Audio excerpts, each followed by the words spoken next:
Hello friends, আমি জয়া ব্রাহ্মিকাস কিচেনে আপনাদের স্বাগত। আজকে আমি একটা নতুন রেসিপি নিয়ে এসে হাজির হয়েছি, যেটা আপনারা শেষ পর্যন্ত দেখুন। আশা করছি ভালো লাগবে।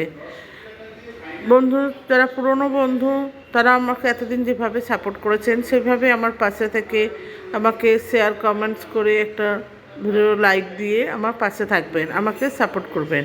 আর যারা আমার নতুন বন্ধু, তারাও আমার চ্যানেলটাকে সাবস্ক্রাইব করে নেবেন এবং ভালো লাগলে অতি অবশ্যই ভিডিওটাকে প্রচুর শেয়ার করবেন, কমেন্টস করবেন এবং পাশে থাকা বেল আইকনটা প্রেস করে দেবেন, দিয়ে যাতে আমি আরও উৎসাহিত হই। তার জন্য আমাকে আপনারা সাপোর্ট করুন এবং আমি নিত্য নতুন যাতে ভিডিও বানাই তা উৎসাহিত হই। এখানে আমি রেসিপিটা বানাচ্ছি। একটা মিডিয়াম সাইজের পেঁয়াজ নিয়ে চপ করে নিয়েছি, 8-10 কোয়া রসুন নিয়েছি, 1/4 টিস্পুন কালো জিরে নিয়েছি ফোড়নের জন্য, 1 চামচ সাদা সর্ষে নিয়েছি, আর 3-4টে কাঁচা লঙ্কা নিয়েছি, 1/2 টিস্পুনের মতো গুঁড়ো হলুদ নিয়েছি, 1/2 টিস্পুন লাল লঙ্কার গুঁড়ো নিয়েছি, একটা মিডিয়াম সাইজ পেঁয়াজ যেটা আমি বেটে নিয়েছি, 1 টিস্পুন রাঁধুনি,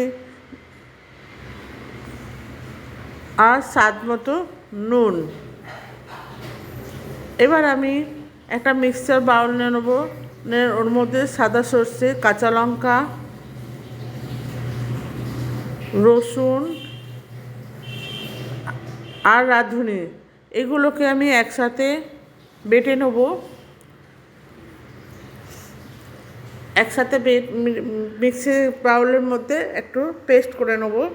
এই যে রসুন, সর্ষে আর কাঁচা লঙ্কা, একটু কালো সর্ষে নিয়েছি, আমি এটা দেখাতে ভুলে গেছি।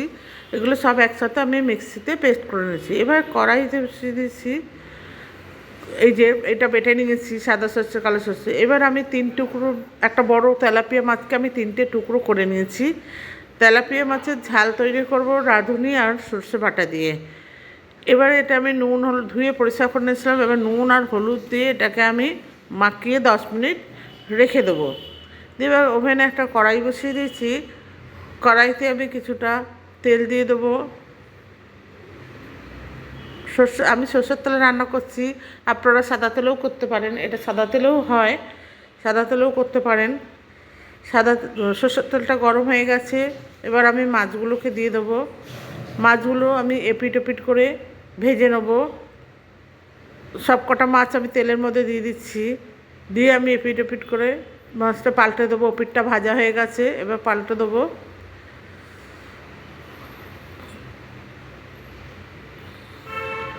দিয়ে ভাজা হয়ে গেছে মাছটা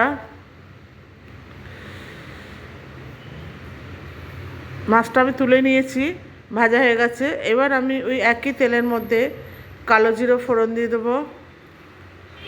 কালো জিরাটা একটু ভাজা হয়ে গেলে এর মধ্যে আমি কাটা পেঁয়াজগুলোও দিয়ে দিচ্ছি। দিয়ে কাটা পেঁয়াজটা একটু লাল লাল করে ভেজে নেব।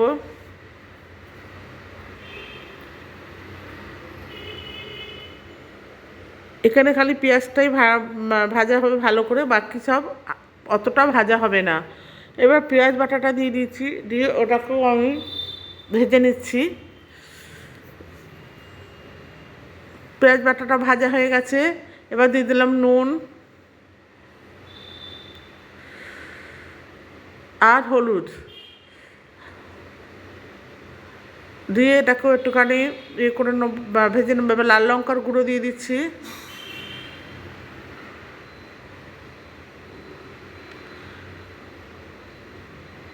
দিয়ে এবার দিয়ে দেবো আমি রাঁধুনি, সর্ষে আর কাঁচা লঙ্কা, রসুন, এই বাটাটা আমি এর মধ্যে দিয়ে দিলাম। দিয়ে এবার আমি একটু জল দিয়ে দেবো, কেন এটা যদি আমি কষাই তাহলে সর্ষেটা তেতো হয়ে যাবে, তার জন্য একটু জল দিয়ে দিলাম। দিয়ে এবার এটাকে আমি নাড়তে থাকবো।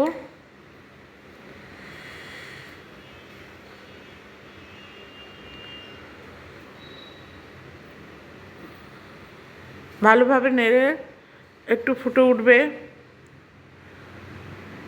ফুটে উঠেছে।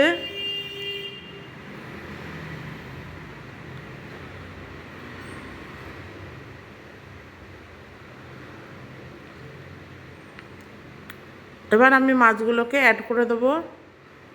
ভাজা মাছগুলোর মধ্যে দিয়ে দিলাম, দিয়ে ভালো করে নেড়ে দেবো যাতে মাছগুলো সেদ্ধ হয়। এবার ওপর থেকে আমি 3-4টে কাঁচা লঙ্কা দিয়ে দিচ্ছি, গোটা কাঁচা লঙ্কা।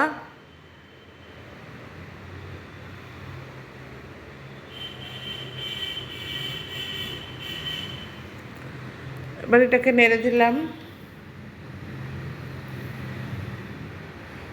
ঝোলটা দেখুন শুকিয়ে এসছে বন্ধুরা। ঝোলটা আস্তে আস্তে এরমভাবে গ্রেভিটা আস্তে আস্তে গাঢ় হয়ে যাবে।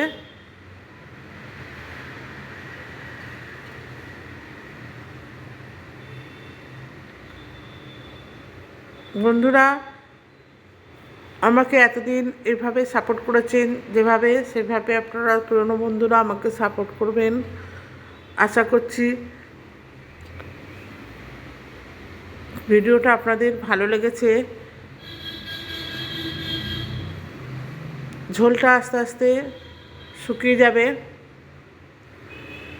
এবং ঝোলটা শুকিয়ে গেলে আমার রেসিপিটা তৈরি হয়ে এসছে।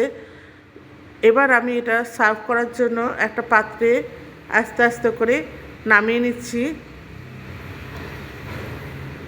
এই রেসিপিটা আমার তৈরি হয়ে গেছে। এটা রাঁধুনি সর্ষে বাটা দিয়ে আমি তেলাপিয়া ছাড়া রান্না করেছি। আপনারা বাড়িতে অতি অবশ্যই ট্রাই করবেন, ট্রাই করে জানাবেন কেমন লাগলো। ভালো লাগবে, কেন আমরা এটা প্রায় মাঝে মাঝে করি, বাড়িতে খাই। আপনারাও বানিয়ে খাবেন, আশা করছি ভালো লাগবে। শেষ পর্যন্ত ভিডিওটা দেখার জন্য বা নতুন বন্ধু যারা আছেন তাদেরকে আবার অনুরোধ করছি আমার চ্যানেলটাকে সাবস্ক্রাইব করে দেবেন এবং ভিডিওটা যদি ভালো লাগে তাহলে একটা লাইক, কমেন্টস আর শেয়ার করবেন।